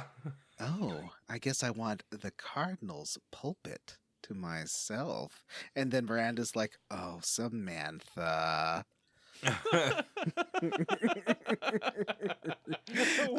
So That's Rosencrantz. the weirdest fan fiction for a Vagrant story. Sex in the Vagrant The story. Grand Grimoire is written on the inside of their vaginal walls. No, the Grand Grimoire is being written by Carrie on her Carrie, laptop. yeah. Yes, the Grand Grimoire is the framing device of the show. I like In a Jim's city- version, though. In a city like Lemont, where anything can happen, is love really something? Don't you that have to go to work? Let's get through this. All right. Well, if you guys don't use bailiwick in casual conversation. I mean, I haven't before, but I will after tonight. Nat was gone for that. Matt, do you know what the word bailiwick means? I recognize the word, but I got to be honest with you. Is it not like a part of a fucking ship Do or you something? have like a grandpa you can ring up and ask? Because I feel like that would be the. I'm sure my mom would know. I could call up my mom if you want. According Is to there- Merriam-Webster here, the first Yeah. half of the word bailiwick comes from the Middle English word for bailiff. In this case, a sheriff or chief officer of a town in medieval England. So Rosencrantz shows up and says, "This is like case 72. Remember? This is a bailiwick is an Clairvoyance? area of knowledge. Some people can just jump into someone else's rhythm, and they're like, someone's grooving along, and you start grooving with them, and you're playing in the same key, and then you just like see into their eyes, man. You know what I mean? Yeah. So this guy, Rosencrantz, is a risk breaker, just like Ashley. And he says, Hey, yeah. I was just celebrating. That's great. He has another coworker. Grand Stewart Lesate sent him there, and they're to be partners. And Ashley's like, if you knew risk breakers, you know that risk breakers work alone. And Rosencrantz is like, no. First of all, you don't know anything. You don't know anything about all this. And you know that like, the VKP knows all about the undead and the dark magic here, but they've like totally kept it secret, man. Leomond is a wellspring that grows the powers of anyone who touches it, like it did with you, Ashley. And Parliament put a paling around the city to control it. Paling. But what the city needed was fodder, and the great earthquake gave it more than enough bodies to feed from. And Ash is like, you don't mean no. But yeah, this Rosencrantz makes it seem like everyone in the organization attended like a team meeting where this was laid out except for Ashley. Yeah, he was no Ashleys allowed, and they closed the door. Or they just didn't give him like the invite on Outlook. So Ashley says, oh yeah, I love this. Ashley says, Rosencrantz's word bear much meaning. And then Rosencrantz is like, I only speak the truth. And Ashley says, if I see you again, I'll cut you. I will cut you. That was weird. He's like, I'll cut you. And then he like walks down the stairs and then Ashley walks off. And then the moment Ashley walks off, Rosencrantz comes creeping back up the stairs again. And he's like, oh my God, he actually went in there. He's going to die in there. Like, all of the interactions in this game remind me of, there's an episode of Mystery Science Theater where they riff on a movie called Strange Wilderness, or not, it's not Strange Wilderness, it's Cry Wilderness, where like, oh, that's a great one. Like there's a Bigfoot, but like there's a running joke in that episode where all the characters just decide to deal with things later. And that's what everyone in this game does. They have these confrontations and then it's just like, I'll deal with you later. And then they all leave. And it's like, you could just do it now. We could have had the Rosencrantz boss fight right here, but instead we have to have another mini dungeon right after this and then fight Rosencrantz.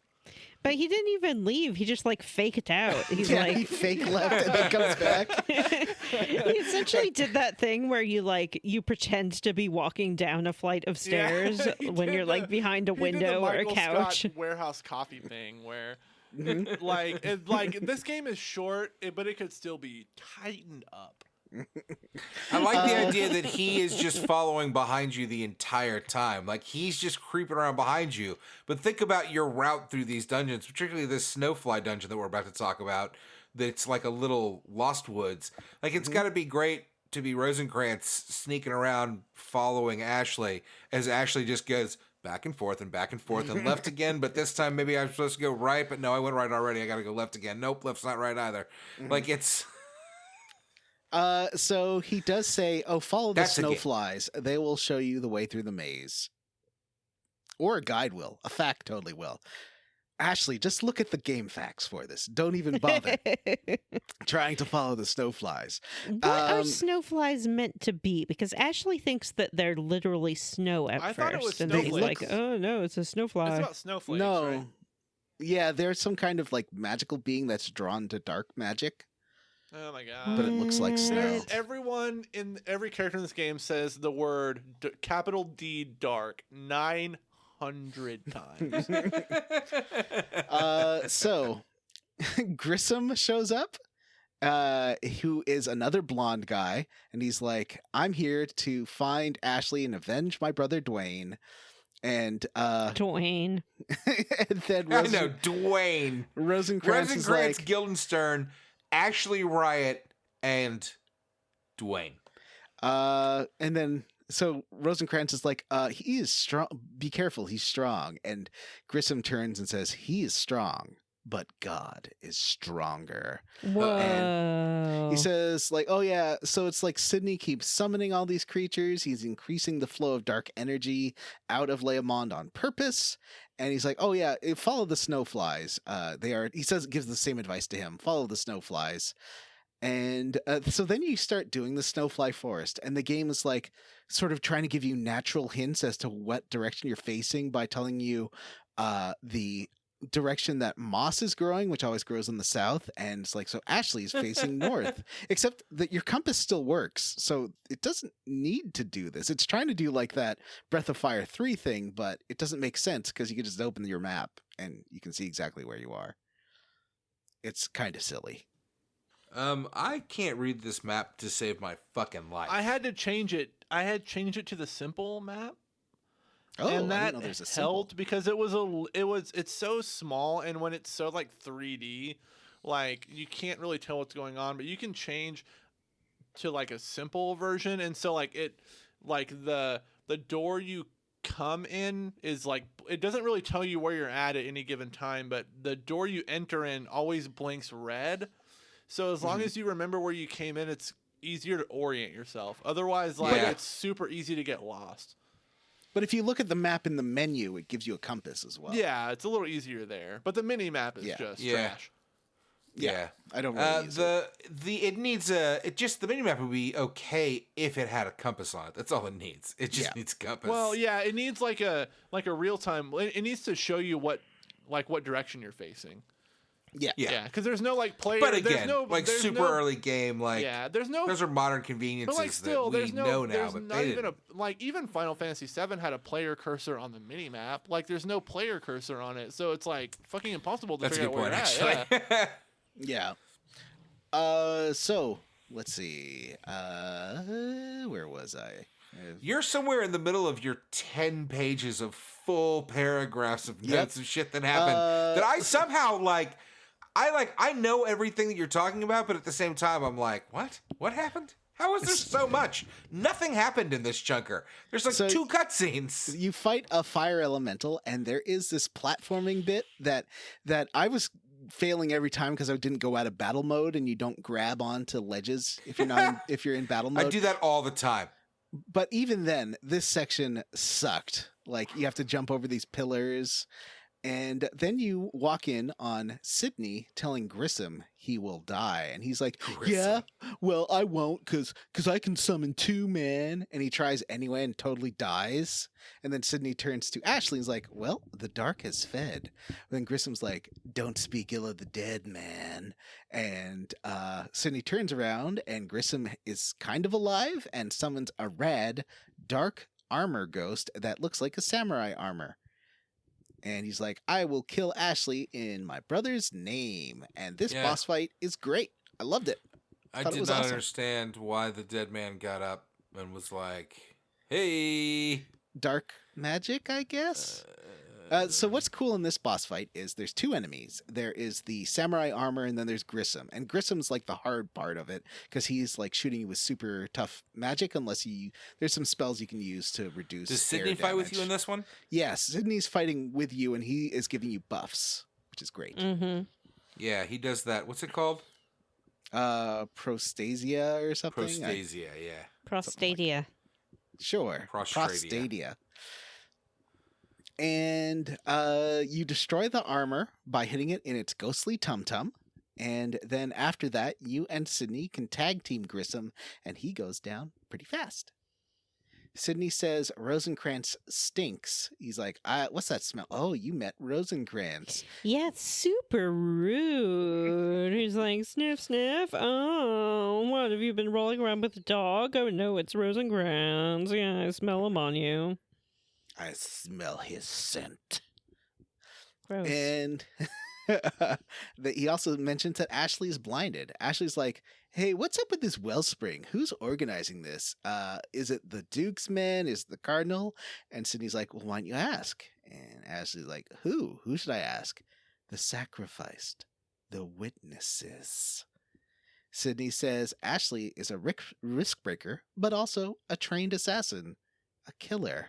And then you get a sudden flashback to Punisher Park, where his family died. And Ashley's like, don't do this. Don't show me this. And Sydney's like, no, you got to see this, man. You see like a whole cutscene with Marco and Ashley. And Ashley's like, oh, Marco, why don't you have some wine? And then his wife's like, oh, sweetie, don't give him any wine or I'll kill you. And then cut to a sword through her. Oh, I like this. He really does tell his kid like alcohol's fucking great. Yeah, it's Wine is like sweet ambrosia, son. You may only be 10 years old, but I promise you, you're gonna love sucking this crap down.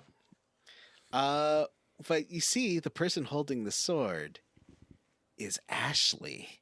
How is that possible? Ashley did a stab on Ashley's wife. Ashley did a It's stab not on his wife, though, is it? Like, they're just people. Well, hold on.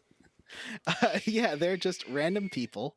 Ashley says this is madness, and then good old Sydney's like, the VKP has burned lies into your very soul.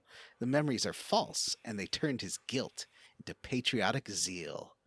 What is memory? He says, and looks off to the sky. What? Huh? And Ashley, you get this bit where he's just doing the thing from Community where everyone keeps making Ashley remember things. Like they kept making, what's his name in Community? Jeff? Trey. Troy. Yeah, Troy. They keep making Troy remember things, and everyone in this game just constantly makes Ashley remember things. It's great. This chunker has Ashley remember things while the camera does a Dutch tilt at him twice. I feel like this is almost like a Memento situation where they're like manipulating his memories a little bit. Yep. It could be that would And be a he's like- great twist for this game, actually. So Sydney says that basically Ashley wanted them to do this because he couldn't handle murdering this innocent family and didn't want to be a killer anymore. And the VKP were like, hey, we can totally turn you into a killer or totally turn you into a patriot by changing your memories so that it was your family that was killed and not just some random family. And Sure. Sydney's like, I just want you to know the truth, man. And Ashley's like, what? Can you see the past? How do you see the past like this? And Sydney's like, I can't see the past, but I can hear it. Wink. And he's like, if you want It's to a know real more. reverse Punisher situation. Yep.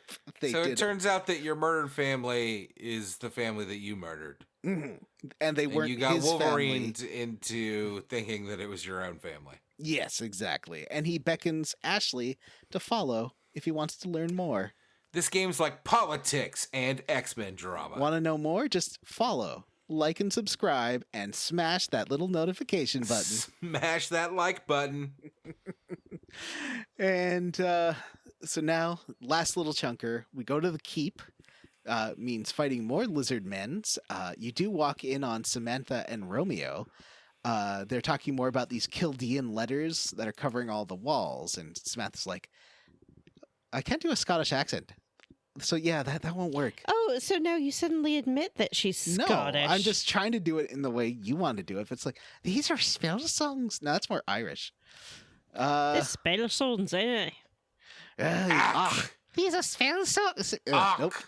The city's unchanged for 2,000 years. The dark is strongest towards the center, which is the cathedral, the big old cathedral.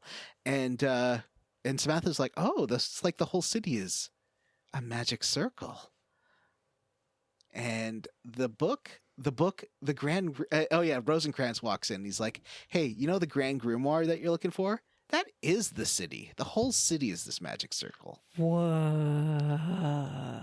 And Romeo's like, dude, you're playing all sides. You're working for the Duke. You're working for the VKP. You're working for Sydney. Who aren't you working for? He's like, look, I like money, man. Lesate expelled me from the Risk Breakers. And meanwhile, Samantha's like getting a vision of, I think she's seeing through Ashley's eyes. She's like, he's here. He's hiding. And Yeah, because Ashley's like around the corner. Yeah. So Samantha, Because that's what this game is. That's what all these cutscenes are, is people eavesdropping on each other. Yep. And then they trundle off. You open the door to follow them, and you open it right to Romeo and Rosencrantz. And Romeo's like, could you just kill Ashley? And Rosencrantz says, you don't know how long I've been waiting to measure swords with you. Wink. Wink.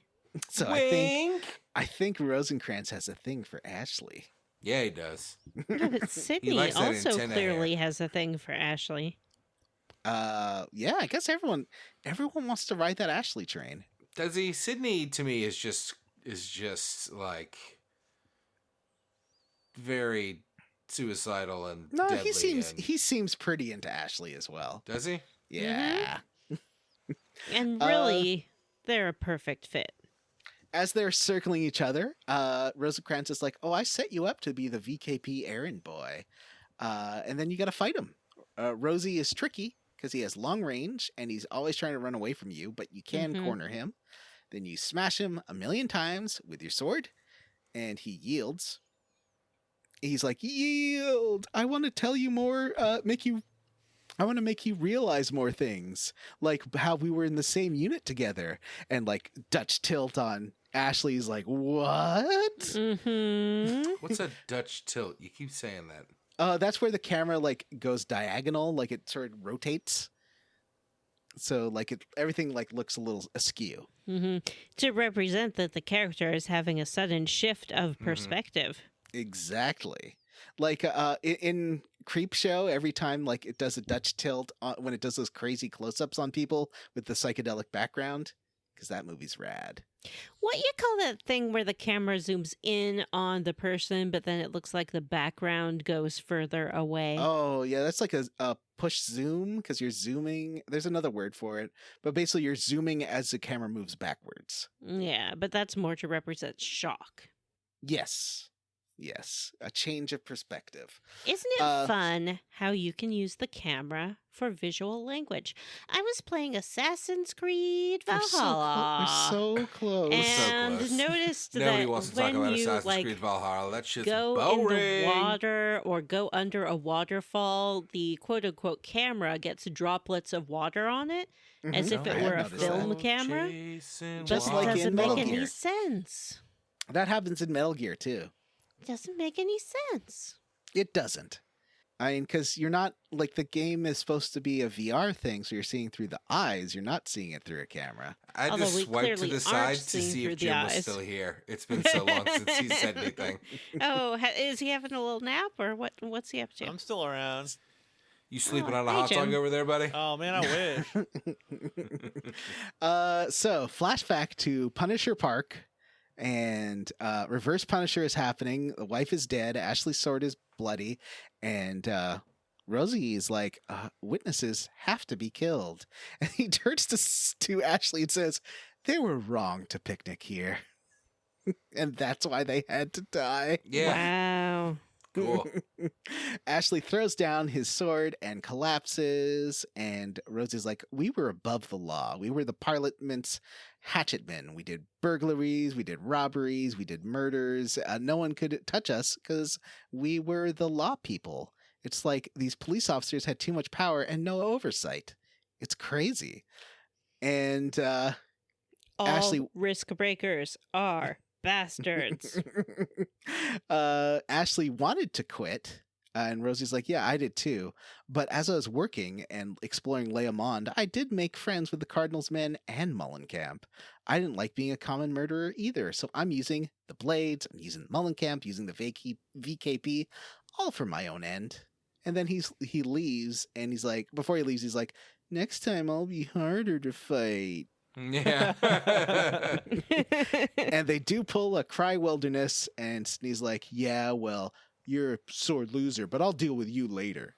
And that, my friends, is the end of the chunker. Hooray. We did So- it. If you really are serious about doing this in 4 chunkers, the last place we have to go to is kill Kali, and Kali is in the Temple of Kiltia. There are no bullshit minigames in this game other than timing your combos. This But game Vanessa- is a bullshit mini game. I Yeah, like John? this game. Ugh. What are you squarely against? I guess I'm squarely against slapping Samantha in the face. I know that he did it so he could also be slapping Ashley in the face. But don't slap your girlfriend in the face. or your boyfriend. Don't slap people in the face. I mean, there's something about, like, slapping someone in the face, even in a game with combat. It's like it's not a combat situation. And even in a combat situation, you wouldn't slap someone in the face. Don't slap Yeah, but that's how someone you in the get. face. That's how Don't you get do the a devil slap. out. Don't do a slap. I'm sure there are other ways to get the devil out. Like, he could have sang her a song, or he Throw could some salt on her. He could have thrown some salt on her, but not in her Nailed eyes. her with an iron cross or like He an could iron have nail. nailed her to an iron cross with an iron nail. He could have just had a conversation with Ashley and asked him politely to leave. Yeah, a lot of the problems in this game could be resolved if these people would just tell each other what they're doing. Jim, what are you squarely against? I'm like simultaneously squarely against and roundly for the amount of characters that just walk out of the darkness in this game with like plot critical dialogue. Walk out of the Yeah, shadows. there's like walk out of a corner, Deep throating it. and just be like, I know the answer to that, or like you betrayed me, so I know the darkness that runs through Leomond, and it's just like every character does it, and it's kind of great, but also frustrating. John, what are you squarely against? I am roundly for the little matrix twirl it does around at characters when they start getting visions, because nothing places a game in 2000 more than a visual reference to the Matrix, which for about 2 years everyone thought was really cool, and now Every looks movie. super dumb. Oh yeah, every movie had it, and every movie that had it now looks like the most dated piece of shit that's ever existed. Do you remember that? It was just a political thriller called Art of War. I think that had Wesley Snipes in it, and it had. Oh man, wait, who was it? Let me look, double check. Art of War movie. Who was in that? Yeah, okay, it was Wesley Snipes and Michael Biehn. And it was just like a regular political action spy film, but it had bullet time and stuff. Whoa, because it does was it? made after The Matrix. Yeah. Oh man, I It kind was of want to watch that real now. dumb. A Wesley Snipes movie with bullet time? Yes, please. Mhm. But it's just like a regular thriller. It's not a Matrix movie. That kind of makes it cooler. It's so bad. Yeah, but I love how it just totally places this in the year 2000. Who goes next? Matthew. Matt. I am squarely against the twist in this episode. It sucks. Really? Why? I don't love the reverse Punisher, because the Punisher already feels like the least original idea ever, and the reverse Punisher is the hackiest response to that. But also, this game has failed to make me give even the slightest of shits about Ashley Riot and his whole deal. So to then have all of this like character stuff now, and to just lay it on thick with like the dead family, but oops, it's not your family, you're a killer, and like none of it works, because like it just feels like he's just a nothing character. He's just a blank slate. He just stands there and takes it. This information. It's terrible. He seems very detached. I didn't like it. Yeah. I didn't like it, and it sucks. Again, I am more interested in the villains and their motivations, because all the political bullshit is interesting. It's the CW drama bullshit that's terrible, and I don't care about. The end. That's everyone? That's everyone. So anyway, we stream on YouTube sometimes now. That's a thing that we're doing. Mm-hmm. And actually, before this episode comes out, maybe the night before, I think That's useful information for the people that are listening to it on a Monday. we streamed last night, everybody. Be sure to tune in. Well, if you are listening to this on Monday, go check out last night's episode of Darkseid 2 that maybe exists, maybe not. You know, things happen. It's but possible. It's possible. Tune in early for the technical difficulties, which is the hallmark of the start of all of our streams. We're terrible at this, but that's what makes it fun and charming. So come enjoy that, and let's also talk about Patreon, Jim. So we have a Patreon, and behind our Patreon, I guess within our Patreon, we have bonus episodes like Square Roots Versus and Level Up and Instant Classic episodes that you can listen to once you are a Patreon subscriber. At the $3 level, you get access to all of our bonus content, including all the It's episodes. like almost I just 50 at this listed. point. What's that? There's almost 50. Yeah, we have Right, John? There are hours and hours of content on there. Also, at the $5 level, you get access to all that sweet bonus content, plus the ability to vote in our polls that we put on Patreon. These polls we put up a few times a year, and they actually dictate the games that we play for mainline Square Roots episodes. So actually, Vagrant Story, what we're playing now, is the winner of a poll. As was, I think the last one was Bowser's Inside Story that we did a few months ago. There will be more polls in 2021. So if you like the ability to vote on those and or listen to all of our bonus content, you can do so by signing up to be a patron at patreon.com/Square Roots Podcast. And that was the best Patreon pitch I've ever done. It was really good. good. Just like insert that into future episodes, because I'm never Yeah, going to it do was, it like, that well again. Tight and nice and great. It had a nice flow to So it. tight. It's good. Anyways, well, I guess another benefit to being a patron is that we will read your Patreon username on the air. I will get us started this evening with Aiden Marriott, Fresh Eyes, WWE Mike G, Dylan Rowe, EP, Vote for Cuslin, that mana seed in 2021, glug, glug, glug. In fact, if you haven't noticed, there's a lot of freedom with what you can put as your Patreon username. So there's a lot of eclectic options here. So next is Aaron J.L. O'Toole. We have Eyes of the Shifter, Cassandra, Journey to the Center of the Girth, Joshua W. Broxson, TJ Miller's Horny Grandma impersonation, Jason Timms, It's Peanut Butter Jelly Time, Peanut Butter Jelly Time, Dan, Fable is great, but so is Threads of Fate. Play it in 2021 or the Cuzzle will still drizzle gallons and gallons all over the scoots.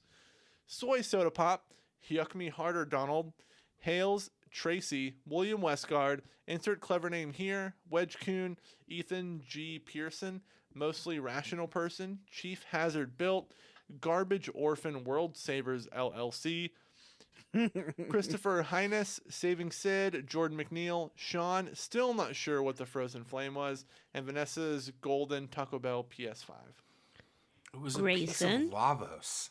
It's not that Lyral of the complicated. Clairol, Ari Kopavara, Andrew Leinhart, Robert J. Defendi, You Make So Sad, Sexy Grandma's Boy Toy is Gray Code, Isaac Wright, Justin Rash, Matthew Newland, Alexander Jokic, Listen Up Scoot Stains, Chris Wilder, Joshua Bennett, Hexagon, Armin Hammer, Hudson Roth, Andy Smith, Vanessa's mother's brother's nephew's cousin's former roommate, Amanda Douglas, Christian Go, Sergeant Spaghetti, Chris Ryan, Kevin Walter, Matthew Casterline, Adam Zimmerman, That One Guy, Stephen Paget, Paul Birch, Alex Doulard, Cake Ninja, and Joseph.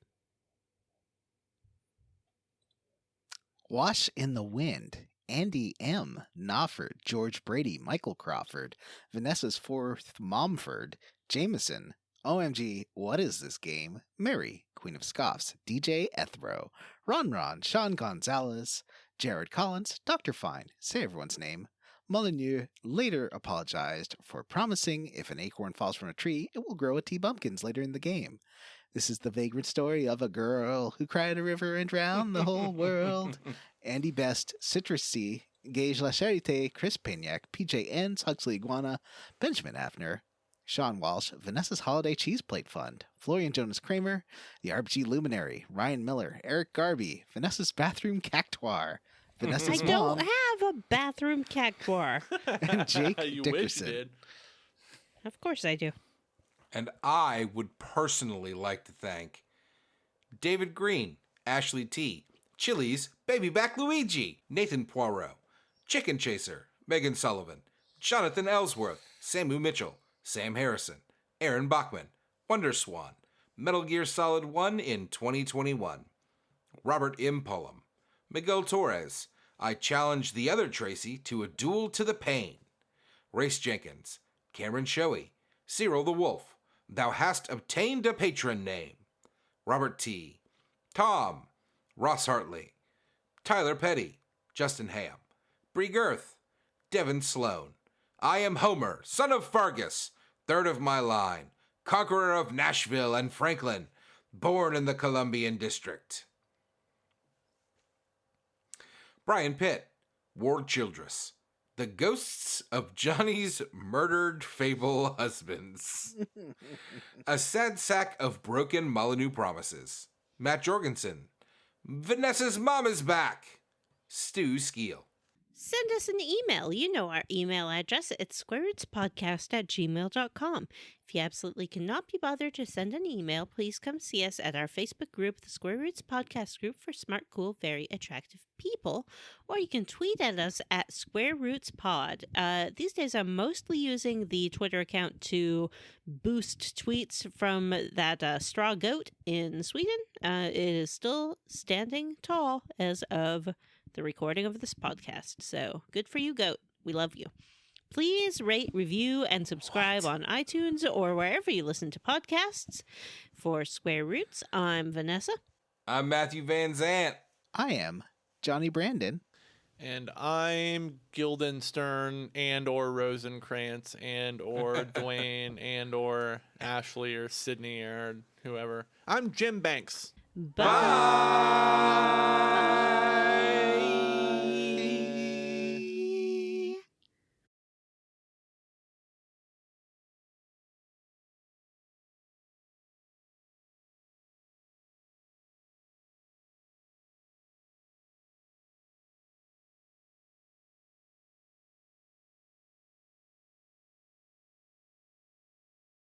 What are crab claws made out of? Here's a word. Keratin. Keratin. Keratin. Yeah. Wow, that was That's a real it. tip of the tongue moment. Great job, Vanessa. So you do exit Thanks. the I was away from the mic, so no one's going to know it was me who remembered the word keratin. Oh wait! Don't be no, away no, from no, the no. mic. Come This on. says- I End this wasn't stupid away show. from the mic. I was like leaning back, and it picked it up, but it was a low frequency pickup. So look, I'll hold the stupid mic and I'll put it right in my face. Guys, it's Okay. it's not keratin. Oh, what is it? What? Yeah. I'm sorry to derail us once again, but I just got some really important breaking gaming news. Okay. I sent it in the group chat. If you want to check it out on Twitter, there are some clipping issues in a newly released title that I think you'll find very interesting. Whoa! There's a dick hanging out of that guy's pants. Is that What? penis 1 or penis 2? I don't know. It's so jiggly. Wow. That's unbelievably jiggly. Real penises don't jiggle like that. That is a very jiggly wiener. Mhm. Anyway, Great podcasting, by the way. We're all just looking at a wiener on Twitter.